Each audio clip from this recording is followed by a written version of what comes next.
mainstream media is running with a story about a Florida school banning a poem. But as it turns out, it's not banned at all. The poem is titled "The Hill We Climb" by Amanda Gorman. She famously performed it at President Biden's inauguration in 2021. That poem was recently placed under review at a Florida school district after a parent complained that it indirectly featured hateful messages.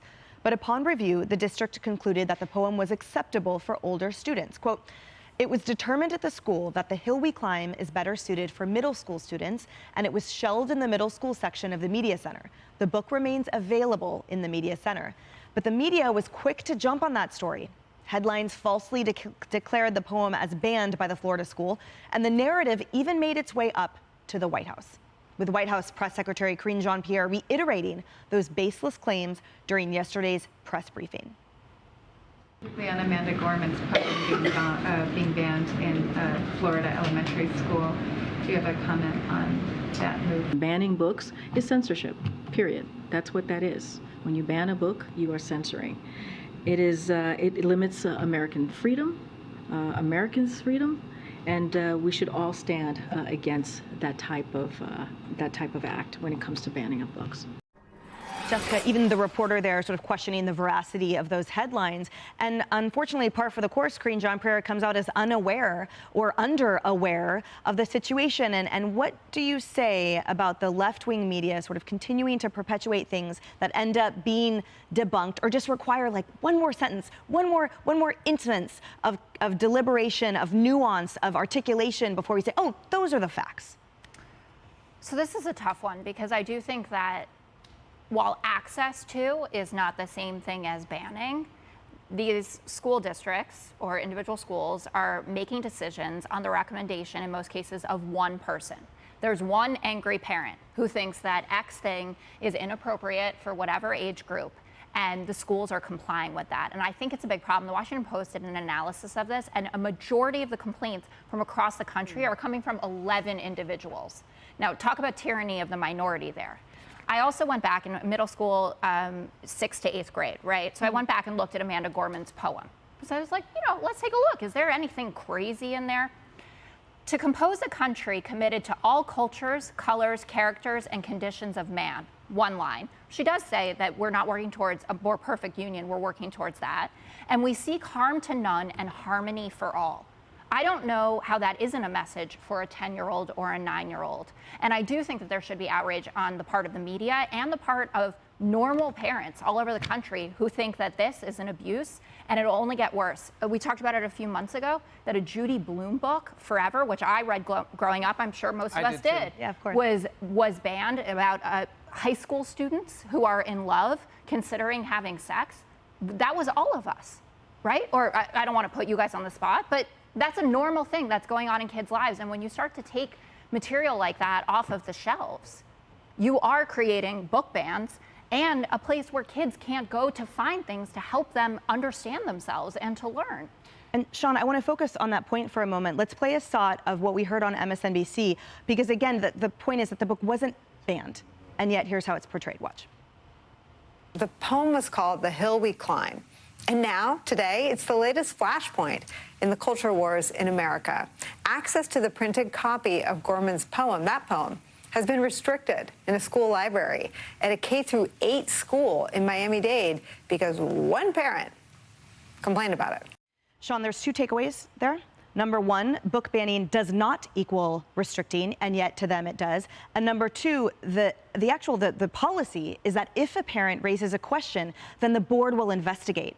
And that should, I would think, reassure all parents that any question they have will be taken seriously. So it's not because one person complained, it's because per policy, a parent raises a question, the board investigates, and they did not ban it as a result. And what the media does is steps in and tells a story that Florida's banning books on the day that Ron DeSantis is announcing his presidency, when they're not banning anything, right?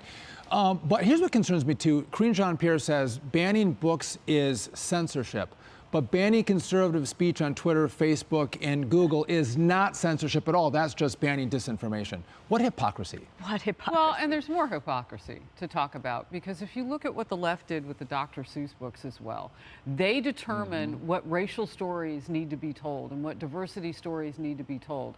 I went out and bought those books for my black and white biracial children because I said, I love Dr. Seuss. Sometimes the author did touch into, different lanes, and it gives you an opportunity to talk about those things. But before, you couldn't find those books anymore because it really was a ban. It wasn't just a ban, it was a retrieval from the market.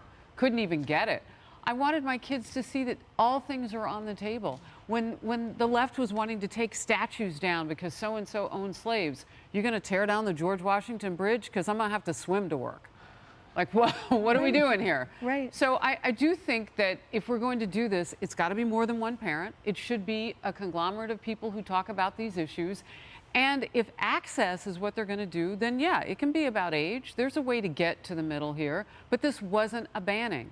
I just gave you examples of what were bans. That's right. And Tudor, to Sean's point, I think a lot of questions are being raised around the language equivocation. So to the left, words are violent, anti-abortion literature is violent, and yet masturbatory literature for 4-year-olds and 5-year-olds is helpful. Well, and I think that banning is another word, because this is something that even came up in my campaign. Was they kept saying I wanted to ban books, and never did I say I wanted to ban books. But I do think that parents have the right to talk, and even if it is just one parent who comes to the table and says, I'm concerned about this, oftentimes that one person is what sparks other people to say, yes, wow, I had no idea, and I'm glad. Or other people say, this is hysterics, no, we don't need to do this. But in certain cases, there are places where certain books are appropriate to be in school, but not to everyone. But this is not at that case. This is it is available to everyone in the middle school. And so again, it's a case of the media running with a story that is not there, but it really hurts parents' rights. And that was the goal. Right. I don't think any parent is hurt by their 10-year-old having access to a poem that was read at the inauguration of the 46th president. I understand. You have a hustler and a playboy in elementary school. I'm sorry, it doesn't belong there. You have really explicit sexual books that don't belong in the libraries of kids. Take them out, and to extrapolate that and say, we're now in a place where... So there are book bans going on. If it's illegal to have porn, they're in Florida. If it's illegal to give porn to children. And where does everyone stand on Judy Blume? Just final count. I never read Judy Blume. Everyone loves Judy Blume. Put her back. Of course. Well, people love Dr. Seuss books, but those 5 or 6 that were targeted because certain people felt like there were race issues in there, as a person of color. That came from the family also. Yeah. It didn't come from a random Moms of Liberty it came from a person on the activist. left. Yeah.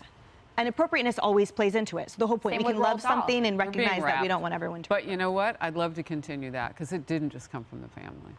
Hey everyone, I'm Emily Campagno. Catch me and my co-hosts Harris Faulkner and Kaylee McEnany on Outnumbered every weekday at 12 p.m. Eastern, or set your DVR.